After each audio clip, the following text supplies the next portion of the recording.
ভালো কোনো কাজের অনুসরণ বা অনুকরণ তো আমরা প্রায় প্রত্যেক শিল্পীই করে থাকি। আর বিষয়টা যখন অসীম কাকার বা আমাদেরই শিল্পশ্রী ঘরের কোনো শিল্পীর, তখন হ্যাঁ, অবশ্যই আমরা শিল্পশ্রী যামিনী পাল এবং ওনার পুত্র চন্দন পালের কাজকেই অনুসরণ করে এখনও চালাচ্ছি। কিন্তু কাজ কি মেলে? কখনোই মেলে না। আর সেটার সাপেক্ষেই কিন্তু আজকের এই ভিডিও। আমরা সেটা প্রত্যেকে স্বীকারও করি যে ওই কাজ কিন্তু আর ফিরবে না। আজকে তোমাদের পাশাপাশি দুটো ফিগার বা দুটো প্রতিমার ভিডিও তোমাদের দেখাচ্ছি, শুধুমাত্র এই কথার সাপেক্ষেই যে একই ছাঁচ থেকে তোলা দুটি প্রতিমা কিন্তু সময়ের সাথে সাথে কতটা আলাদা হয়ে গেছে সেটা তোমরা দেখো।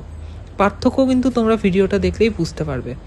আলাদা করে দেখলে আমাদের এখনকার সময়ের কাজ তোমাদের অবশ্যই ভালো লাগতে পারে, কিন্তু ওনার হাতে ফিনিশ করা সেই পিকচারের কাছে আমাদের কাজ কিন্তু জাস্ট কিচ্ছু না, কখনো হবেও না। আর সেটা মানতে আমাদের কোনো দ্বিধা নেই। কিছু অমূল্য জিনিস অমূল্যই থাকে, বেশি দাম দিয়ে কেনার চেষ্টা করা বৃথা।